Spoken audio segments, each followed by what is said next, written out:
Attention Aussie wrestlers and promoters. Stand out from the pack with quality merchandise from South Australia's Wrestle Merch Printing. Tees and hoodies screen printed one by one using the finest materials, and if you don't have a logo yet, Wrestle Merch will design one for you. Wrestle Merch Printing have taken care of TMDK, Kellyanne, JXT, Hunter Valley Wrestling, Melbourne City Wrestling, and they'll take care of you too. For friendly service, message the Wrestle Merch Printing Facebook page and tell them you heard about it on Wrestle Radio Australia and Healing Out.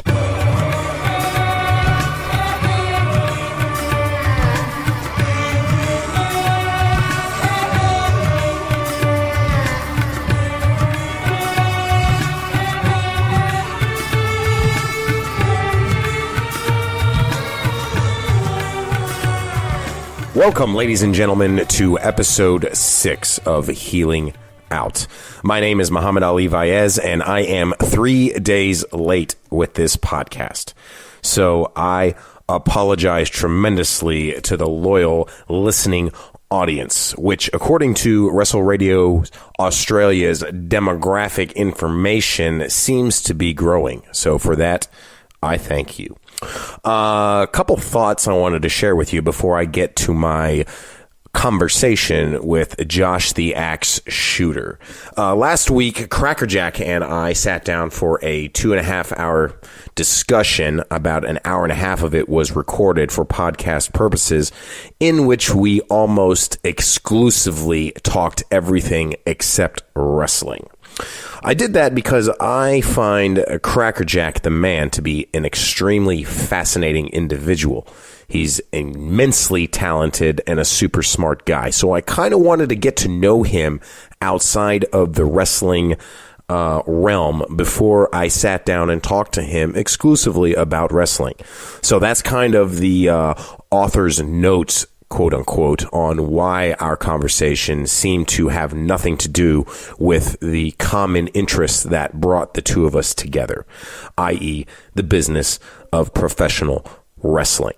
I will undoubtedly have Krackerjak back on the show to discuss his philosophies on wrestling, his background, so on and so forth. But I thought I would just give you guys kind of a glimpse into why episode 5 had absolutely no wrestling talk. Not that I'm necessarily opposed to doing shows with professional wrestlers where we don't discuss wrestling. However, if you are listening to this podcast, it's pretty much a guarantee that you are a fan of wrestling. So I thought I would give you guys my thought process on how I approached that conversation.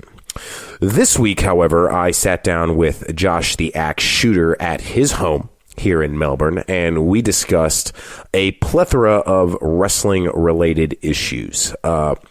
Josh had told me backstage at the OCW show this past October that he had over 1,500 matches, and for a 23-year-old in Australia, that statistic blew me away. I haven't met a lot of people that have had that many matches. So it piqued my interest to find out what his story was. I think Josh is a very talented guy nonetheless, regardless of how many matches he had, but this kind of illustrates why he is the performer that he is. There is no substitute for repetition. Repetition. It is the name of the game. Whether you're trying to learn how to play the guitar, whether you're trying to learn how to drive on the wrong side of the street, on the wrong side of the car, or if you are a professional wrestler. With that said, a couple thoughts before I turn it over to the conversation with the aforementioned Josh the Axe Shooter. Last week, I was contacted by a guy out of Perth by the name of Lewis Martin. Lewis Martin is, I believe, 18 years old, and he is a rabid wrestling fan. Lewis blew me away. Sorry about that. I dropped my phone. Lewis blew me away because he is a wrestling fan, and he happens to have been a fan of myself and an angle, a very controversial angle in Louisville that I did where I portrayed a false prophet who believed himself to be the reincarnation of Jesus Christ. I took a lot of inspiration for this angle from the fact that I began my OVW career as an quote-unquote Islamic extremist character, so I thought it best to end my career at OVW as a far-right Christian evangelical, quote-unquote. I like to open and close stories, ladies and gentlemen, and I felt like over the course of 10 years, that was quite the way to open and close a story. But it wasn't easy to do. I had to fight for this angle because, as you can imagine, it might be mildly offensive to portray the Son of God. But to the owner of OVW's credit, Danny Davis, he listened to my angle from start to finish on how I would transition from a babyface back to a heel and how I would bring to life myself as a character who fully believed that he was the reincarnation of Jesus Christ. And Danny bought it and allowed me to do it with a little help from Jim Cornette as well behind the angle. So with that said, Lewis Martin loved the angle so much that he literally sat down and went through 6 months of OVW television and put together a montage of the entire angle that runs about 30 minutes long. Now, anytime a fan of your work is moved to do something like that, it's a special thing. It speaks to what an artist and the fan of his work share in common, and that is the love of professional wrestling. But I was particularly moved by the fact that Lewis took that much time to put together that montage. It is available on my YouTube page, Muhammad Ali Vaez. So if you have half an hour to burn and you're interested in seeing me blasphemize the Son of God through this angle, I'm kidding there. It wasn't a blasphemy. But nonetheless, check that out. And much thank you to Lewis. At the time that I was doing this angle, 3/4 of the OVW audience would turn their back anytime I made an entrance into the arena. So I knew it was a controversial angle. They still bought tickets, though. They still bought tickets. However, I knew that I had struck a chord, so it was nice to see a fan appreciate the story that we were telling, and on top of that, to actually put forth that much effort into capturing that entire angle in one coherent video that was very well done as far as editing goes. Thank you, Lewis. I appreciate it. Lewis is actually putting together a video for me for the I guess, for a lack of a better word, the introduction video that plays at Outback Championship Wrestling. The way that Zorn and Matt have their show set up is when a wrestler makes an entrance, a highlight clip montage plays for that specific talent. And because my body of work in Australia consists of being 0 and 10, there wasn't a lot of footage to use for myself. So Lewis has solved that problem for me. Again, he did it on his own free time and of his own volition. So again, thank you so much, Lewis. I appreciate the fact that you are a fan of my work, and I appreciate the fact that you are a fan of professional wrestling. Moving on, my wife and I closed a deal on a new kitten. This little monster actually right now is chewing on the cord of my laptop power supply, and she is just adorable. I am a sucker for cats. Anybody that knows me knows that I fancy myself as a quote-unquote cat whisperer. And our new cat, Carrie, has taken a particular liking to both myself and my wife, which kittens tend to do. We went with the name Carrie because my wife wanted to call the cat Sarah Jessica Parker because my wife is a huge mark for Sex and the City. Yeah, so we compromised and we went with the name Carrie, to pay homage to the fact that it was a big deal for my wife to make this step into becoming a cat owner. Because as I've discussed in previous podcasts, she is a bit animal phobic in that she's never really had an animal in her house before, and she was deathly afraid. The first time she ever met my cat Toby in the United States, it was quite comical to see the two of them interact, both of them terrified of each other. So with that said, Carrie has become quite the addition to the Vaez household, and I just love her to pieces. She has a beautiful calico coat, and she makes my heart melt. Moving on. That's really all I have to talk about today. I apologize that my podcasts have been late, as I mentioned at the start of this introduction. But, ladies and gentlemen, shit happens and life happens. So I am dedicated to doing this podcast once a week. However, sometimes scheduling conflicts and snafus may come up, which cause me to not be able to deliver the content on time. Again, I apologize tremendously, but I'm sure it really doesn't, at the end of the day, matter whether you're listening to this on a Friday or on a Tuesday. And as a matter of fact, demographic records show that most people aren't necessarily listening to this on the first day that it's released anyway. So with that said, a tardy episode 6 of Healing Out is what I now present to you with an upcoming Australian wrestler, Josh the Axe Shooter. You can contact me at Ali_Vaez on Twitter. Check out my YouTube page, Muhammad Ali Vaez, and hit me up on Facebook, Muhammad Ali Vaez.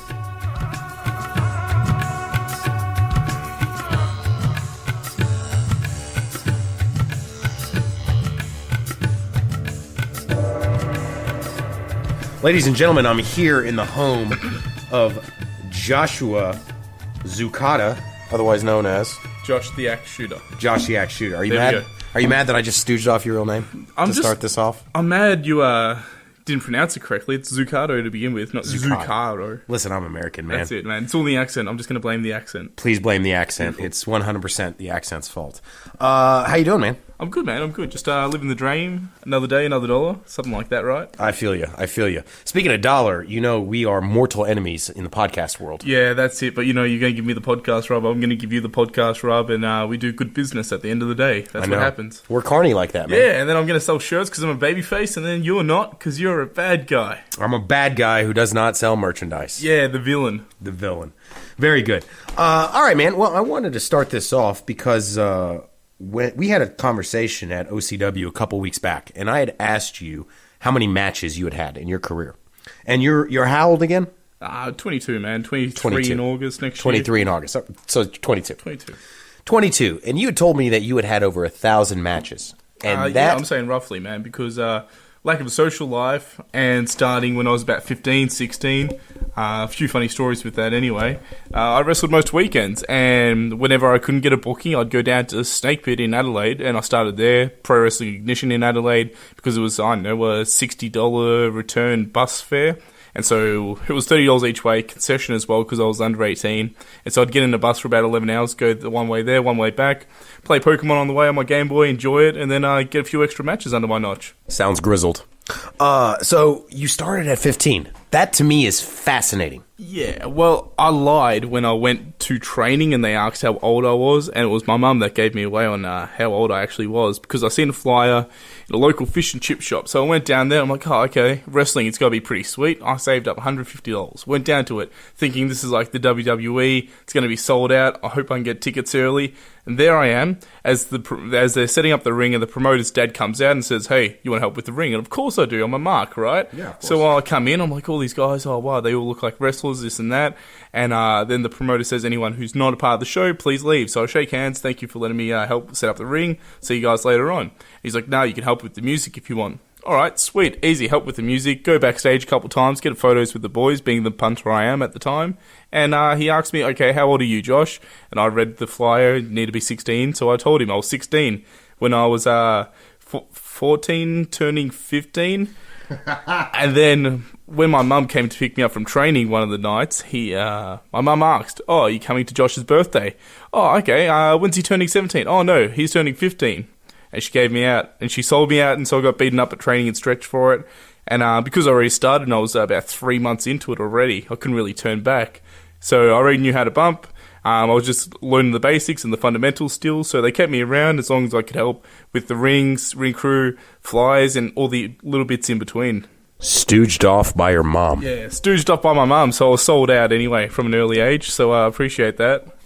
Now, they didn't ask for any kind of ID or anything like that. It was just, oh, here's your $150. Sweet. Jump in the ring, kid. Yeah, that's it. As long as you got your money at the end of the day. I mean, most places seem like that. I mean, there's a few places in Australia where they'll just take your money, you can train, you can go on shows. That's all that matters, right? As long as they get their income coming in, it's a business still. Mm-hmm. Yeah, absolutely. So how did you know to shake everybody's hand that first time?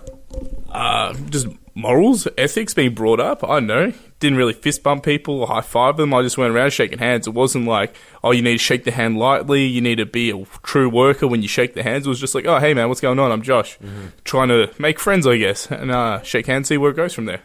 See, I did that by accident because Persian culture, it's very impolite to not say hello and not say goodbye to everybody. Yeah. So you go, you shake their hands, you give them a hug, all that kind of stuff. So that just naturally translated into wrestling, and then that kind of got me over when I first got into the business myself. But this isn't about me, Josh. This is about you. So with that said, 15 years old, you tried out and were accepted into the Snake Pit training program. It was Alpha Pro Wrestling at the time anyway. And so we had a training day, and there was guys like Mike Burr was one of the trainers, Mike Manson, Jungle Cat, Matt Muir. And when I was down there was some jacked up, crazy 5'2" Lebanese guy. And we were doing push-ups, but obviously he's got no size and no endurance to him. And so as we're pushing it out, I'm keeping up with him. Even though I've just been playing cricket and like sport on and off here and there, and I wasn't really that athletic at the time. But this guy gave it up, and then he didn't come to the next session. And I'm like, oh, okay, fuck. If I can keep going and this guy can't, maybe it's not that hard anyway. So I kept pursuing it, and I was just stuck with it sooner or later. And I just didn't really give it up from there on out.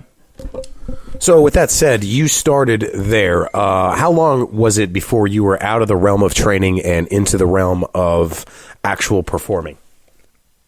Oh, so it was a solid 2 years. I mean, I just wasn't getting it for ages, and I was going there more for a commitment. I was too far in where I couldn't back out by that point. And so 2 years in, I just couldn't keep it up. And so when I was going down to Broderick, Ryan Rowland's house, hanging out with Ben Factor as well, I was offered a spot on the show. What was it called? GZW, something terrible anyway. I think they drew about 12 people. The ring wasn't set up until half an hour after the doors open. Everything else, I had no gear. I had board shorts on and a t-shirt. Perfect. And they gave me a mask and said, do you want a spot? I said, yeah, sure, why not? Completely forgot the match, basically. Beaten up out there, and then took it home, and then did another show the day after because it was part of a 2-day event. And so that's where Mike Burr was there, the guy that was training me at the time, and he seen me as I was doing my entrance, and I didn't have the mask at the time because someone else claimed it that day because it was just such a well-structured show.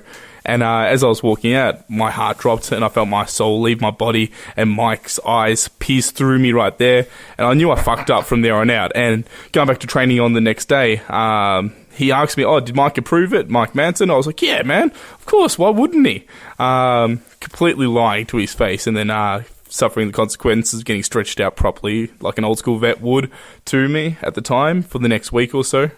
But that was, me and Tass, me and Alexi Papilopoulos, we both lied. We were both dickheads in that sense. Mm-hmm. Going down there and giving it everything we had. But from there on out, it was a bit of a wake-up call.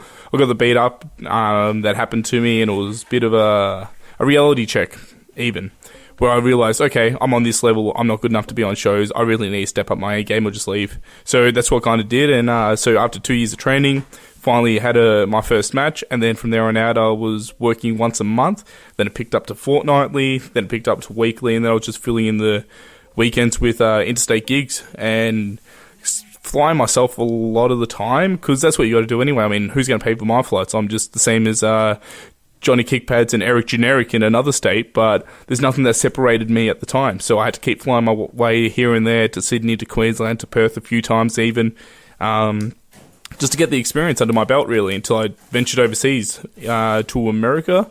And then I came back, and then I started to pick up a bit of stigma and started to break that rookie mold from there on out. At what point were you in the United States? What part? At what point? 3.5 years in, anyway. There was 4 of us that went across. And funny enough, it's only me that really wrestles anymore. There was me, Scott Slayer, Mickey Jackson, and Ryan O'Hare. I mean, I think you wrestled Ryan O'Hare recently. But he at Warzone. Who'd you work at Warzone? I worked Jake Navarra in a losing effort. That's what Ryan O'Hare. He rechanged his name, but I know him as Ryan O'Hare, Jake Navarra, whatever he wants to call himself these days. So we all came across, but Jake's the only one that wrestles, but maybe once a month, once every 2-3 months. But that's the 4 of us that went across, and everyone else took it mostly as a holiday. I mean, Scott Slayer, Mickey Jackson, and O'Hare were over the age of 21, so they were going down to strippers throughout the week just to play pool and just to hang out. But me just turning 18, going overseas, I was like, okay, I'm legal enough to drink, legal enough to go to the casino, everything else in Australia, go overseas, get put back down, but yet I can walk into Walmart and buy a gun. So that was the catch-22 side. Welcome to America! Yeah, that was the catch-22 side of things there. What part of the United States did you go, and who did you train with? Houston, Texas, and we did the touristy things. We went down to NASA. We seen all the sites. We heard y'all at every restaurant we went to. Yep. We had to tip, even though I didn't understand that mentality at first, so I just didn't tip like a jerk I am. But we went down and we trained with Booker T anyway, and that was great. That was a wake-up call. But there's things I'm clicking now with, like, being out of position to get into position where he's told me, and I've written down notes from when I was over there. So as I reflect now, I'm finally putting the pieces together and understanding what he meant by that. Mm-hmm. So in the long run, that's helped me, but I really thought I should have gone to somewhere better with greater fundamental training instead of more advanced training like Boogers. Because Bookers could lead to a fair tryout and could lead to a job when I'm at the right level. With that being said, I should have went somewhere else to drastically improve my fundamentals from there on out. Woulda, shoulda, coulda. It's nice to know these things after the fact, isn't it? Yeah, I mean, trial and error. I wouldn't have known it otherwise. And I've seen people like Ben Factor and Elliot Sexton go down to Booker T's in the past, and they've always brought something back, but it's whatever they put into it and bring back is up to them completely. Mm-hmm. And there's things I'm bringing back still, looking back into my notes and seeing what I've taken down, being out of position, into position, how you even walk the ring, because you can separate a good wrestler from a bad wrestler within the first 10 seconds, seeing how they walk the ring, and if their legs cross over or if they look like they're going to fall over, you can tell how well they can be positioned and hold their own in the ring. I agree 100%. I always look at people's feet. If your feet are confused, then you probably don't know what you're doing. Yeah, I mean, you look at a boxer, you look at a UFC fighter, they're going to go side to side or they're going to go right foot, left foot, but if they constantly jab or take these long steps in between, there's high chances of them falling over. They're not going to have good fundamentals. I mean, most kickboxers would always be on their toes just because they're going to explode with kicks. Wrestlers, they've either got boots worn in at the heels or either boots worn in at the toes. Shows them if they're a getter or if they back off a lot or if they bait the person in. So you can tell a lot by wrestlers' boots also. Surprise, surprise, mine are worn at the heels. How's Booker's set up? How's his school run? His school's run in the sense of it's pretty compact and humid because it's in the back of a factory. It's Texas. And it's Texas also. So that doesn't help. But it's got 2 rings in there, both former Fed rings. He's obviously just brought down. It's got a full weights center built into it, everything he needs. I mean, he goes down there to work out. He's got a little bit of a boxing setup upstairs, and they've got a production room now because they now do Reality of Wrestling, which is what it's called, and it's a weekly TV show, much like OCW, but they've been going for a few years now, so a little bit better production, a little bit bigger names they come in there. Mm-hmm. I mean, Booker's got the connection to get Stevie Ray in, and that's obviously family, so there's no one else that can get Stevie Ray, so it has that type of appeal to it there. Plus, realistically speaking, travel's a whole lot easier to Texas than it is down here. I had a follow-up question, which I completely forgot. Oh, yeah. What did you think working in a 20-foot ring? Because I noticed there are 0 around here.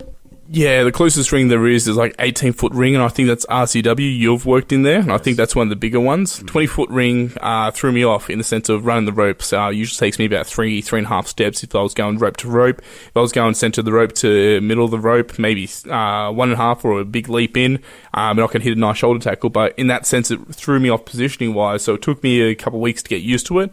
But if I was to do the transition, it would be easy enough in that sense now.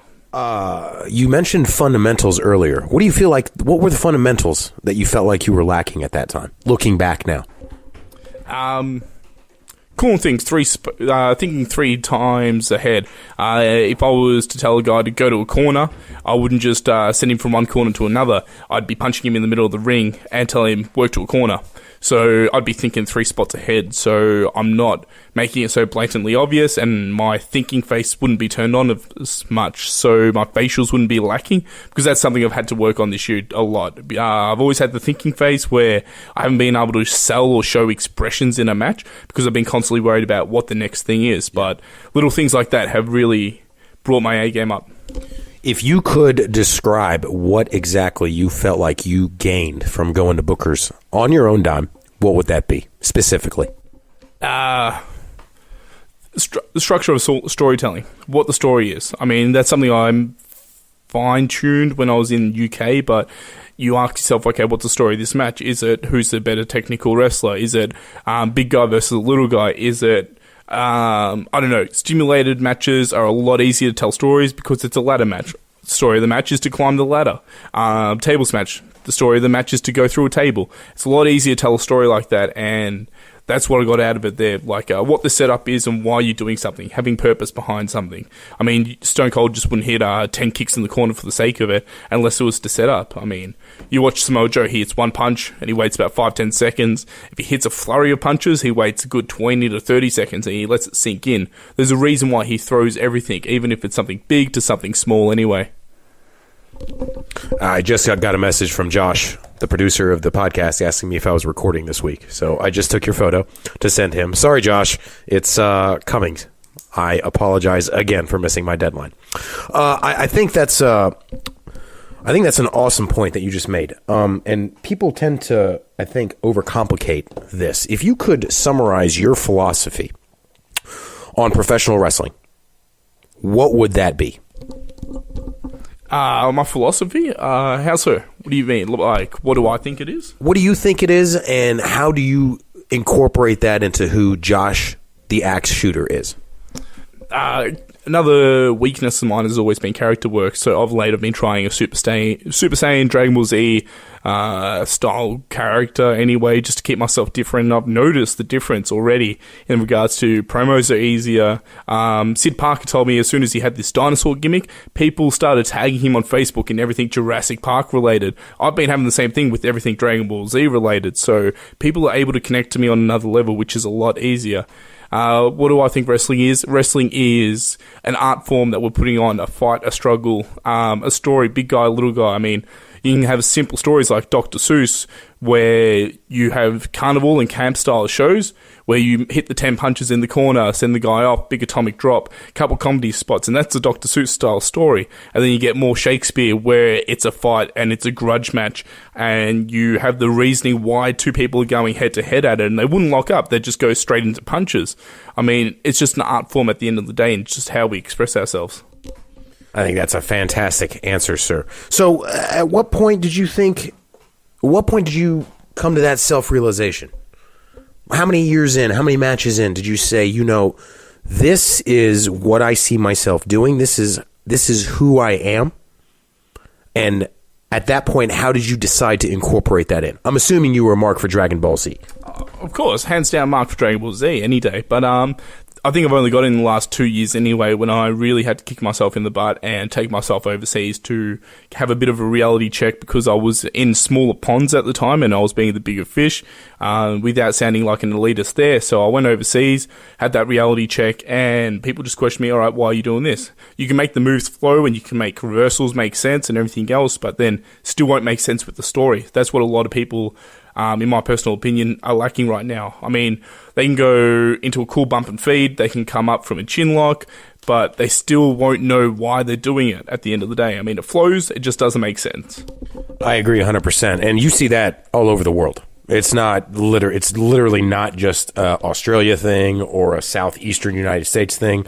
That's literally all over the world. And I've found that the people who have gone on their own dime and have trained with people who have drawn legitimate money in the business, be it Booker T or a Lance Storm or where I came from, Ohio Valley Wrestling, or one of these marquee promotions that has an instructor with 25, 30 years of experience, that's something that you get out of those programs. Whereas, to use your previous name drop of Johnny Kickpad may not know that, because Johnny Kickpad's putting on his kick pads, throwing no kicks, having a match that makes no sense, and then watching it back just to watch himself, as opposed to analyzing what he does. Would you say that's a fair statement? I'd say that's a fair statement. At the same time, another lesson I've learned in Booker T's was telling the story, sticking to your times, and just listening to what you're asked. I mean, we had a 6-minute match and we were told 5 minutes, and there's girls that come into state, like Evie, and what sucked for her is she came down, drove 8 hours down, 8 hours back, I think, approximately, and she had a 5-minute match.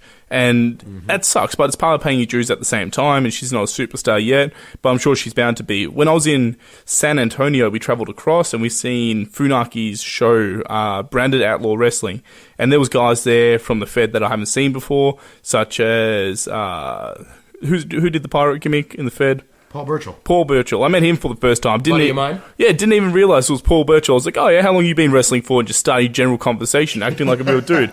Which kind of helped me in the sense of I wasn't a punter at least. Hold on, let me guess. He was wearing sandals probably and reading a book in the corner.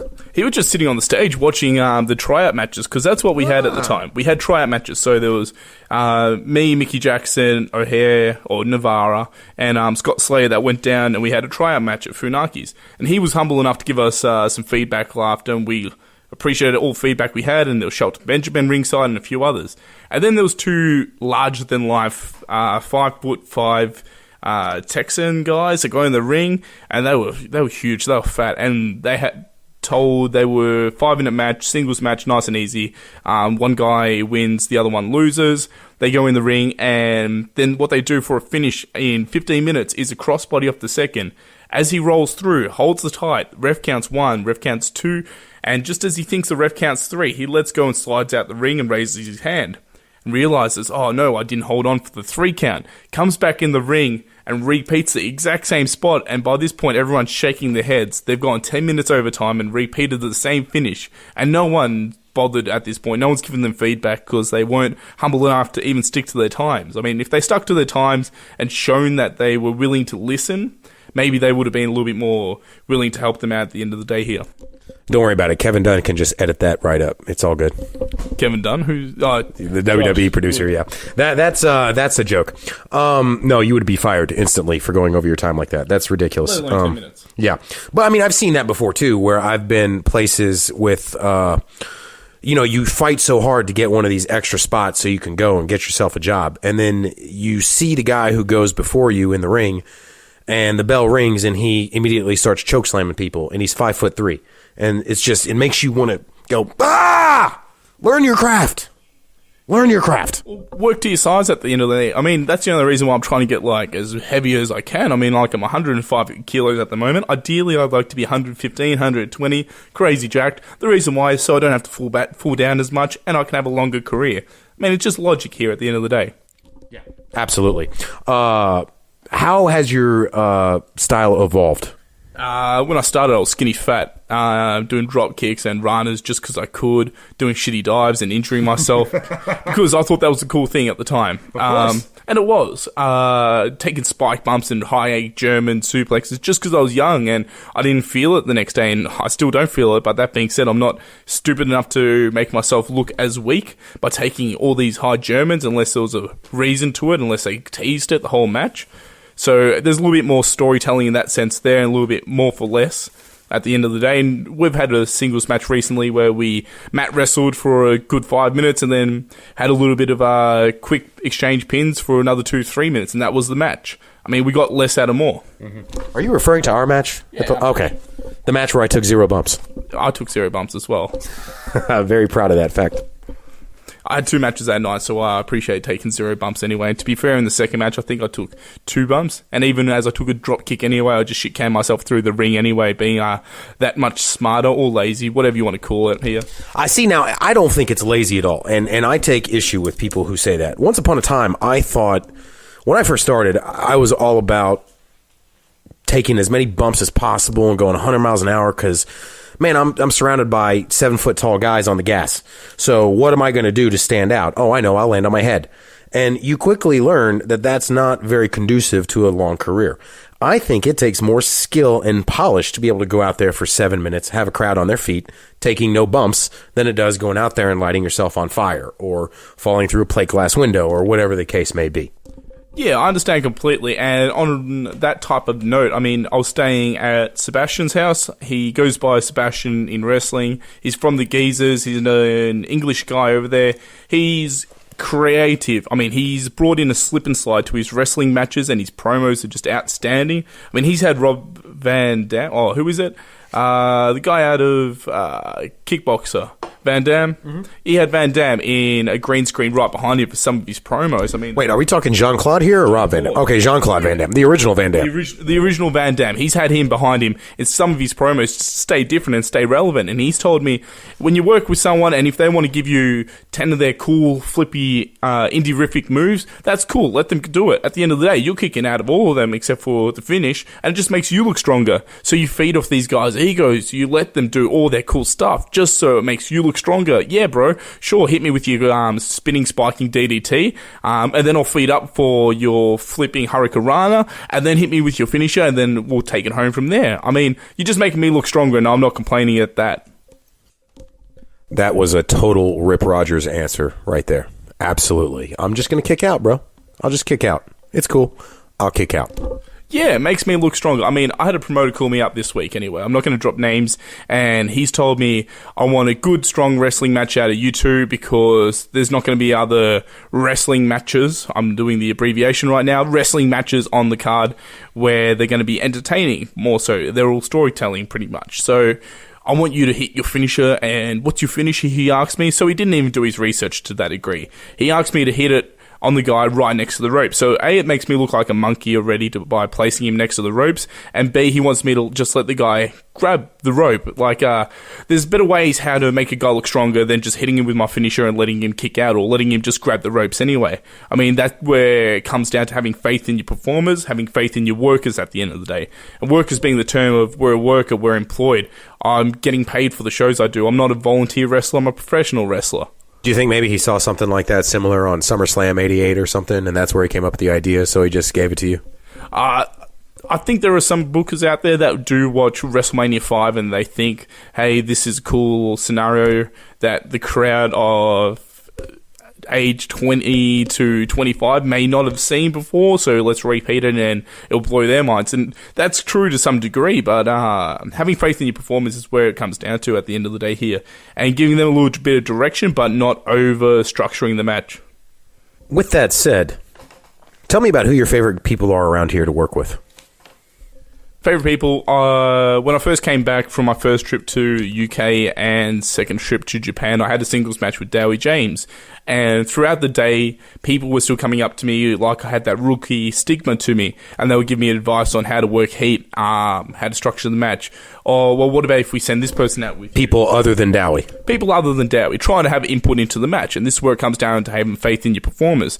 Me and Dowie went out there. It was a bit of an indie-rific match, but at the same time, I was hard way through the match and we both gave it everything we did. And that's been one of my favorite matches. I mean, favorite people to work, Sid, Dowie James. I enjoy working with Josh just because of his facials and because his interaction and his Captain Charisma over here. I enjoy the contrast of styles. I don't enjoy big guy versus big guy matches because there's only so many shoulder tackle spots that we can do at the end of the day here. I mean, people like Dowie James and Sid Parker, and even Zack Attack to a degree. Our styles contrast. They're little guys, I'm big guys. I can throw them around and I can hold them for when they do the cool flippy dippy Hurricanrana spots anyway. You would call yourself an excellent base then, correct? Yeah, I mean, speaking of Broderick, when he's over in AAA at the moment, he's told me to make it in Mexico, you need to be one of two things. Besides being a name, of course, previously, because a name or having a crazy physique just gets you hired anyway. You need that transcends the entire business anywhere. Yeah, I mean, you need to either be a very good high flyer, like Broderick is, or a very good base. And I can't moonsault to save my life, so I'm just going to work on my basing ability and just get hired somewhere for it. Good answer. So, what does your typical week look like in preparation for these shows, in a wrestling sense?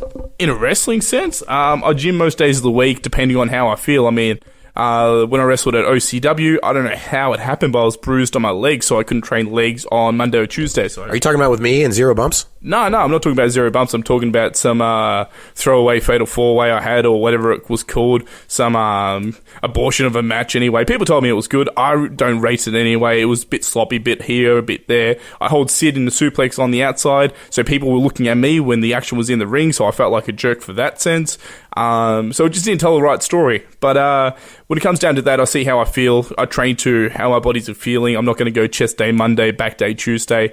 Some days I'm going to mix it up. I'm going to go chest and quads, and then back and hamstrings. And then I may have Wednesday where I do arms and shoulders and a little bit of cardio.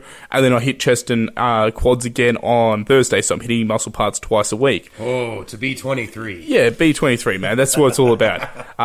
Or the Ben Pakulski M40 program. I'm a fan of Ben Pakulski's theories and his interval training. But with that also being said, I'll usually shave up during the week. I'll tan the night before. I'll get my hair done just so I can have my side shaved. I mean, you grow a beard. It's not that hard for you. You just have to clip it and maintain it. And diet. Yeah, and diet. I mean, some guys don't even care, but I always make sure I have my merch bag packed a couple of days in advance, so I'm not stressing the night before. I get anxiety coming up before shows, so I'll double check I've got stuff. So I'll usually pack my show bag a few days before and then repack it and recount things. And I'll always bring a different couple sets of gear in that sense of, I don't know if I'm wrestling Johnny Kickpads that's wearing black also that night. And if I also come down with my black pair of briefs, then we both look like we're on the same team per se. So I'll come down with a couple of different sets just in case he's only got the one pair and I can change to work around him. What a pro answer, Josh. What a pro answer. I got to say, man, I'm literally impressed with the stuff you're telling me at such a young age. Because, and I don't mean to patronize you by saying that, I didn't even start wrestling until I was 24. So if I had this knowledge, 23, if I had this knowledge at your age, man, the sky would have been the limit. With that said, what are your plans for the future? How are you striving to reach that brass ring? I know the podcast has something to do with it too, but besides that. Well, the reason why I did the podcast is just to help friends out as I build a following. As I know, on Facebook I've got 1,700, I've got a couple thousand on Instagram, I've got 1,000 on Twitter, so it all adds up here. And so whenever I plug the podcast and plug friends, I'm getting them that exposure. I'm giving them the rub because I want everyone else to come up with me. I'm coming back from the UK, I've learned all this cool flashy tech and mat wrestling. That being said, I'm not going to be greedy and just keep it all to myself. I've shown Dowie everything I know. I show Evie from New South Wales. I show Fox, JXD, Krackerjak. I visit him on his island anyway. And I've shown them everything because I want everyone to come up with me. What my plan is from here on out is I'm going to try and get the work visa for 2 years, otherwise an ancestral visa for the UK. Stay there until I'm about 25.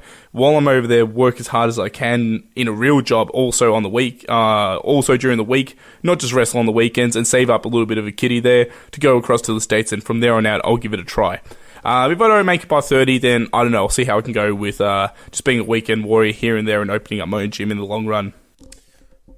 Be careful with those ultimatums, because I said the exact same thing.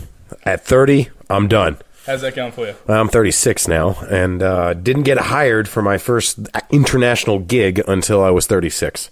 So, just keep plugging, brother. You just got to keep plugging. That's it. I've had my first international gig paid for before. I mean, I went to Singapore twice within 2 weeks, where I didn't even wrestle as Josh the Axe Shooter. Yeah, tell me about that. Because I saw that was going on when I was doing the Global Force stuff, and I noticed that it was a lot of the MCW crew wearing lucha masks and wrestling in a foreign country. It looks like a blast.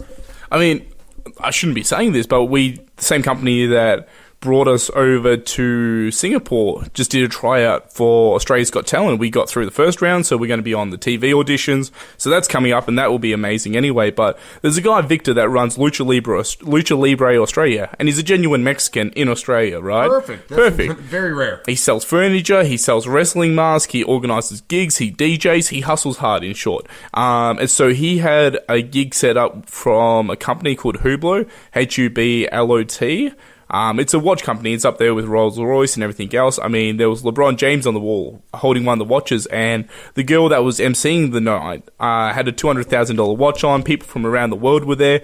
We were brought across as in an exhibition, just to put on a little bit of entertainment while people were having fun and everything else. So there was myself, Carlo Cannon, Tommy Hellfire, Mikey J, that was a referee that time, and Robbie Eagles, I think, was the crew, as well as some fire-eating girls, belly dancers, a couple of suicide girls, stuff like that. Suicide girls being girls covered in tattoos that are there holding ring signs and just looking pretty.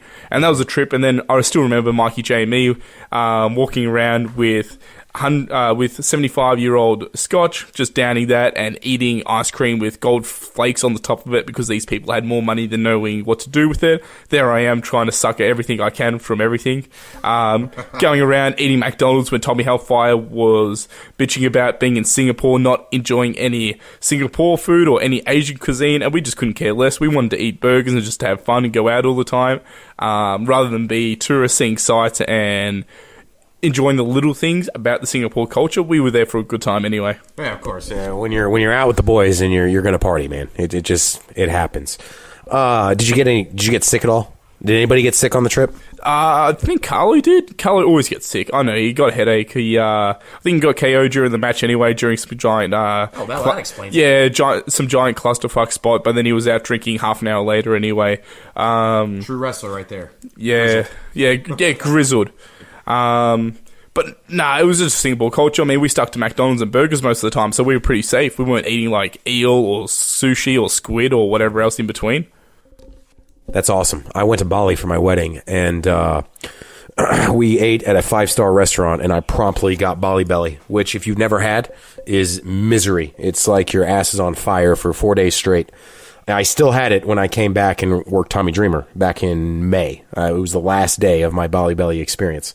So I'm all bloated, and it's just miserable. So now anytime I go to a non-European-based foreign country, I'm extremely hesitant to eat the local cuisine. I think I would have been McDonald'sing it with you. I mean, have you had much Australian cuisine? I mean, I don't think we have much because it was so multicultural, but have you had kangaroo even? Yeah, no, I definitely... I found a butcher near my place, and I get weird animals all the time. Emu, kangaroo steaks, yep. Kangaroo is super lean also. Like, yes. No carbs, no fat, and protein is just made up of 20 amino acids at the end of the day. How do you cook it? I know, it depends on how you like it, man. Well, I pan-seared it. I tried baking it. I don't have a grill, or I would have grilled it, obviously. But I found I like it because you feel literally powerful after you eat it. Like, they're just some gassed-up animals. Yeah, that being said, it's just made of higher amino acids at the end of the day here, and it's just highly recommended. You can go down to Coles even and get flavoured herb and garlic kangaroo fillets, and I think that's what they've got like a special on 2 for $12, something like that. So that's a kilo and a little bit worth of meat there. Sets you up for a couple of days worth. I can't knock it, man. There's no fat, no protein, no fat, no carbs, so you can save your carbs and fats for almonds and rice. Or post-show McDonald's. Tell me about your diet, man, because I met you a couple years ago, I think, on one of my tours, and you changed yourself into a body guy. Tell me about your meal preparation and what you do, because obviously I can tell you have passion for what you do, and we talked about earlier that the bigger you are, the less you have to bump, the more versatile it makes you as far as a performer. What is your meal prep, and how often do you eat? How many calories are you consuming? Just go for it. On the macro scale, it's 220 protein, and then it can vary from 270 to 200 carbs, depending on what days I'm training. Obviously, I'm training legs, and I'm going to do a session at VP. Maybe I'm going to need a little bit more carbs. Maybe I'm going to need a little bit more calories. But that being said, I'm not going to restrict myself. If there's days I'm mentally exhausted, I'm just not going to count anything. I'm just going to eat sensible and nutritionally time my meals. So I'm having most of my carbs post-workout. I'm having most of my fats earlier on in the day. Having carbs before I can go to bed so I can get a deeper sleep. My fats are 80, but that being said, if I'm having a day where I'm sitting down, doing slower duration exercises, my fat may be bumped up to 100. But then you got to keep in mind there's 4 calories for every gram of protein or carb, or there's 9 calories for every gram of fat. I mean, you being a body guy and doing the competitions yourself Former previously. body guy. Former body guy. You'd know all about it anyway with how to track your macronutrients and to keep it up with that sense. And the reason why I knew to get a body is because I just wasn't being looked at, and all the alpha promotions per se and the top promotions weren't really taking any interest. And so that's something I had to slowly build over time. And I think it was only at the start of this year is when I finally seen some change. Is when I first went over to England, I was doing early morning cardio. I was training weights during the day, then going to wrestling training at night, and I had no stress, no job at the time.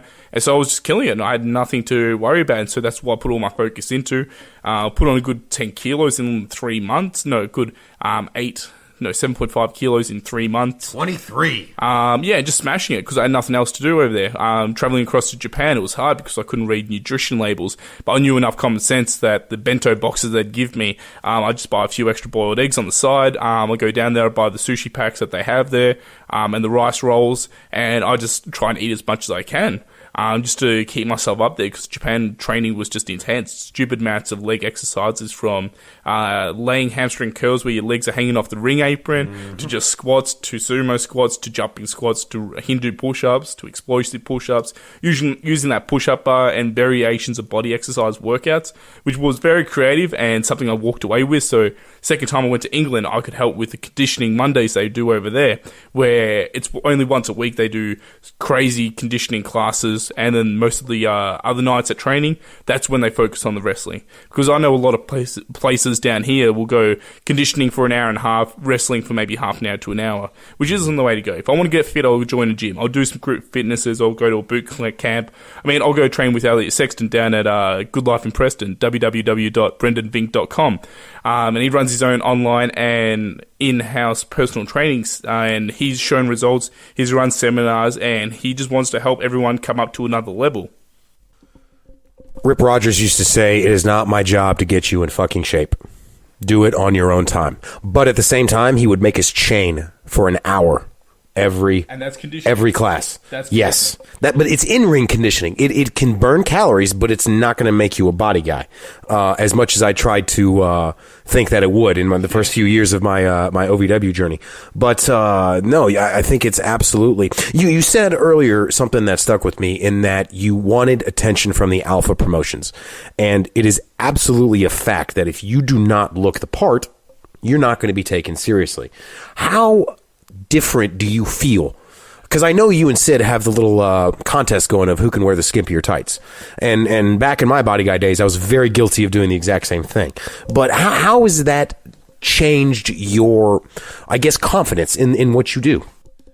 More so, I didn't want to look like Bryan Danielson or the old school 90s to 80s wrestlers, how the briefs came up to your belly button and everything else. And I feel uncomfortable when they were so high. It is weird, isn't it? Yeah, that's why I just thought I'd wear bikers, or I'd just have low-cut briefs. So I just wear low-cut briefs to begin with. But Rip Rogers has that working man's attitude, because I know he's torn his bicep in the past and he's had to train around it. I've been in the ring as Jay Andrews tore his bicep, and he was doing rehab work likely to come back, and he had surgery on it, where Rip didn't have surgery and he was just training around it, and he was just biting the bullet in that sense. And that's just crazy to think how he put up with that to begin with. I mean, with all due respect to Rip is crazy. He's mentioned it many times that he wrestled for 35 years with 2 torn rotator cuffs, all sorts of injuries, and you just fucking deal with it. You work around it.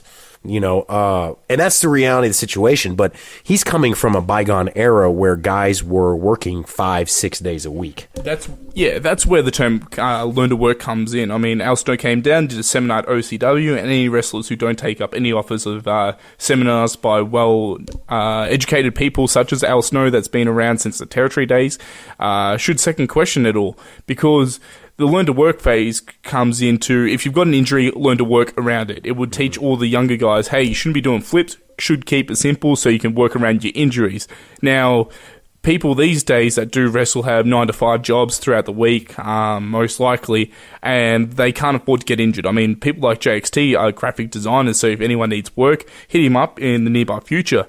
But he can't afford to break his wrist. I mean, how's he going to work on a computer? But he still goes in there, protects himself at the end of the day, doesn't do anything stupid, doesn't take up any dumb bookings that may get him injured. So it's a risk we take. I mean, you can't half-ass it and go in there and manage. You can't just half-ass it, go in there and hit a guy only and just leave just to get your ego out there. You have to be able to bite the bullet in that case and learn to work around any risk, any injury, and any dilemmas that come up.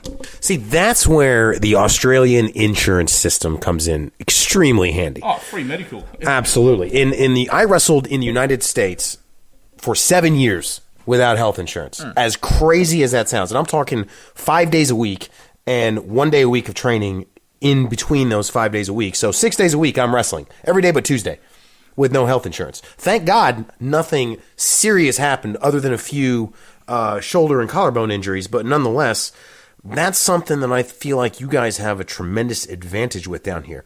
Have you ever suffered any major injuries? Touch wood, it hasn't happened, but the only injuries I've had are concussions.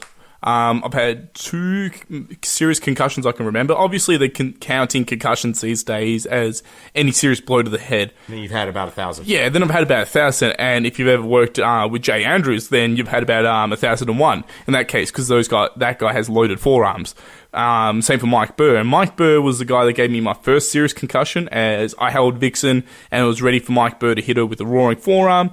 And she moved out the way, and then Mike slipped on the way in, and there's a photo of his forearm going straight across my face and across the bridge of my nose, and that KO'd me. And all I remember is waking up backstage and Cracker shouting at me because I called some woman in the crowd a slut. And then, luckily enough, I was concussed, so he's like, you've got a scapegoat excuse this time, I'll let you go on this one. And then the other time was when I worked in a really, really stiff ring in England. I gave a guy an elbow drop from the top rope. He was meant to move. He moved, of course, but then I forgot how stiff the ring was. So I knocked myself on that sense. Yeah. So no broken bones, no tendon issues, no shoulder issues? No, not of yet. Something that I've found in the past that I want your opinion on. So I've wrestled guys in the past where I strictly disagree with it, in the sense of I wouldn't get in the car if someone's been drinking, and some people have had a few drinks before a show. Now, I don't know how it is in America, but with your opinion on that. Now, the same thing goes for if someone's been smoking before a match, illegal substances, of course. I don't trust them to be alert. Like, recreational drugs, I've got nothing against as long as you can handle your high and go to work the next day.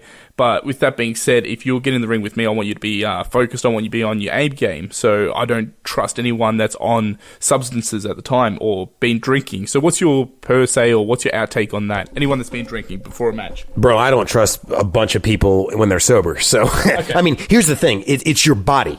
Yeah. And it's your vehicle of how you make money. And on top of that, I want to be able to play catch with my kids in 25 years.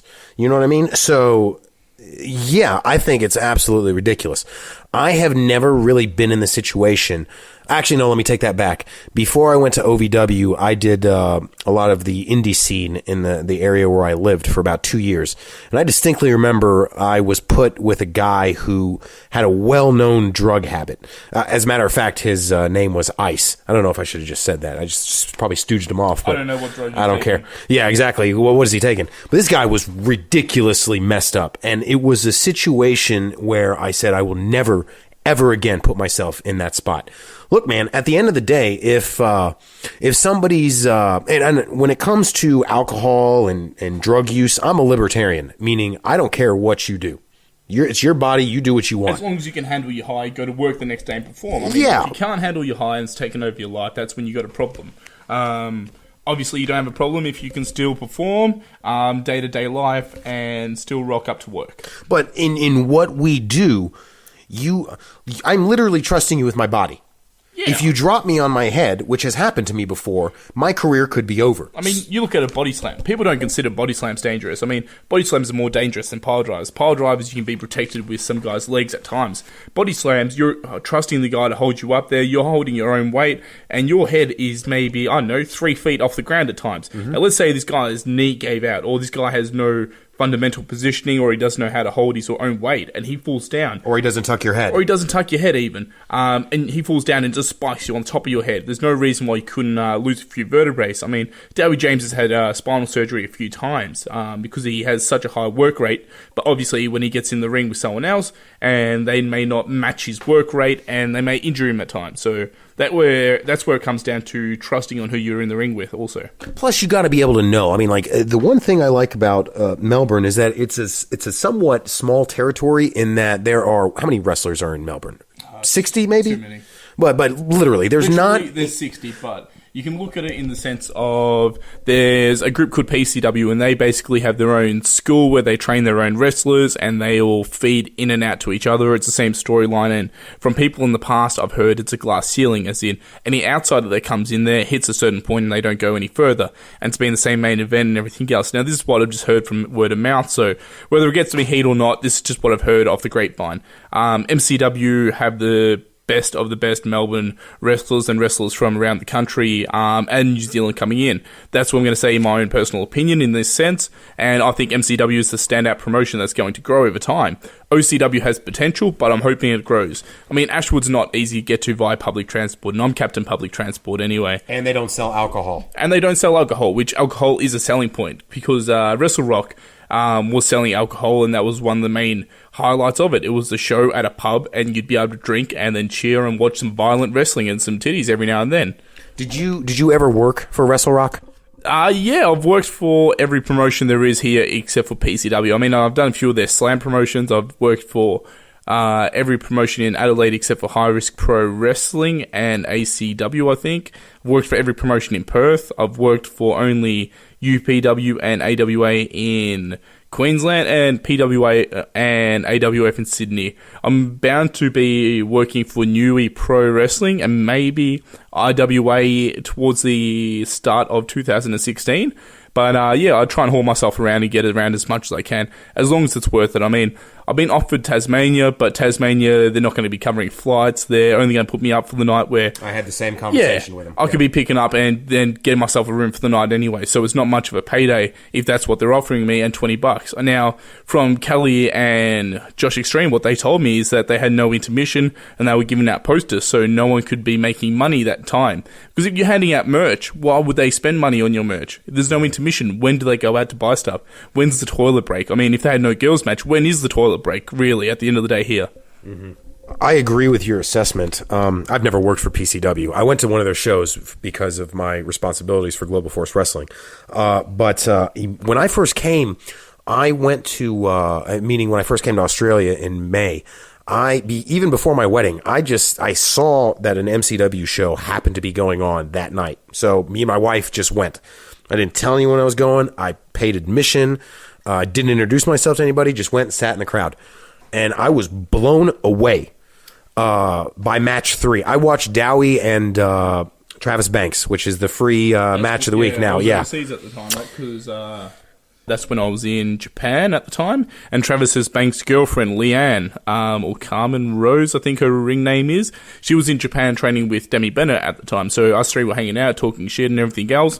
And she was telling me how nervous Travis was heading to MCW because obviously New Zealand isn't as big or doesn't have as many veterans to show the ropes, and Travis is one of the bigger fish in that pond over there. So he came across, and that big fish in the New Zealand pond wrestled the big fish in the Australian pond, Dowie James. And I'm enjoying Travis's character work at the moment. He is so good at the facials and the character work. He's one of my favorites to watch. He is, but same as me. He was Johnny Kickpads for so long. He didn't have a character. He didn't know how to promo and everything else, but he's done dark matches for Ring of Honor. He's trained with Kylie O'Reilly. I mean, he's done a boot camp with Davey Richards, and his attitude is still so humbling. And now he's off to UK as well. And he's got a 2-year working visa as well, so I've put forward all contacts I know to him, wishing him all the very best. I mean, we all got to try and help each other out at the end of the day. I mean, I know some workers that have that cutthroat attitude where you're fighting for a spot. Even female wrestlers that wouldn't help me out because they've got a spot to protect, but I'm a male wrestler. I'm not going to be taking their spot at the end of the day. But see, the people you see on your way up are the people that you see on your way down. And when you try to purposely withhold information or screw people over, it always comes back to bite you in the ass. Always. It's refreshing to hear that you have that attitude. It is, but at Progress I've also done a class with Daryl Allen where we all brought notepads, or he handed out notepads, and we didn't take a bump that session. We sat down, we talked about etiquette, contacts, who to speak to for boots, such as Mr. Shoe, who to speak to for custom gear, who to speak to for t-shirts being made and everything else. Try and help each other out for a session like that, because no one in wrestling pulls you aside and says, alright, you need to shake hands, this is who you get merch off, this is where you get your boots from. You just acquire this knowledge over time, so no one tells it to you overnight. So we sat down, we talked talked about that. And to compress a 3.5 hour etiquette session, it comes down to don't be a dick and don't be a shit human being. Now, you can reflect that to wrestling, you can reflect that to life, to your workplace and everything else. But I'm pretty sure if I shake everyone's hand and I don't even look at the boss in the eye as I shake his hand, I turn my head, I'm going to get heat for that. So I was being a shit human. So why would I be doing it in pro wrestling at the end of the day? Wise words from a grizzled 23-year-old vet. Any closing thoughts, man? Anything you want to plug? Anything you want to pitch? I mean, I'm trying to build my Twitter followers so I can open a pro wrestling tee store. The minimum requirement is 2,000. I mean, people like B-Boys ran one in the past. So if B-Boy can run a pro wrestling tee store, I can run a pro wrestling... B-Boy has 2,000 followers? No, but apparently before they had that rule, he jumped on board. So he was being smart in that sense. So tip my hat to him there. I'm Joshua Shooter on Twitter, Josh Shooter on Facebook. Just give it a quick Facebook search. Hardway Inc. _ Josh Shooter on Instagram. I've got the AxeCast that's available through Wrestle Radio Australia. Available fortnightly to weekly, depending on how lazy or how much I procrastinate throughout the week. But besides that, man, just come down to shows, buy shirts, support me in any way possible. Share my links, share my media, help get my name out there at the end of the day, because that's all what it matters. I'll rate, work rate, and how can I phrase it? I don't rate experience as much as I do anymore, or as much as it's nailed into people. I rate ambition and achievement. So if someone's been wrestling for 15 years, I may not respect them as someone who's been wrestling for 5 years, but that's ambitious, that constantly wants it every weekend, that's willing to learn, that always brings a notepad, that always warms up, that always goes to the gym. I respect that a lot more than someone that's been around for 15 years, and that's just holding a spot. That's just my 2 cents, and that's just me talking to you, man on man, with a microphone in between us at the moment. Are you trying to call me out or something? No, I'm not calling you out at the end of the day, because I respect what you've achieved, and I respect how you've gone for it. You've had fed tryouts, you've been in developmental, you've travelled. I mean, you're in another country at the moment. This is stuff that most people would be scared to do, because they don't want to leave their comfort zone more so than expand it as well. So I respect ambition in that sense, and I respect achievements that people have achieved over time, more so than someone holding a spot for 15 years. I mean, there's been people in Australia that's wrestled in the same venue for 15 years, just held a spot because they're friends with the booker or because they are the booker, where there's young guys coming up that are hungry, that want it, that travel around, and they break their neck for it. Figuratively speaking, if they break their neck for it, hopefully they can work around it anyway and learn to work. Wise words from one Josh the Axe Shooter. Josh, thanks so much, man. I appreciate your time. No, that's good. Hopefully people download it, people share it, and people enjoy it. I mean, all feedback sent to Ali or myself, and I'm going to be plugging the AxeCast with Ali Vaez in the nearby future. Funny how that works, huh? Yeah. Awesome. Thanks for your time, Josh.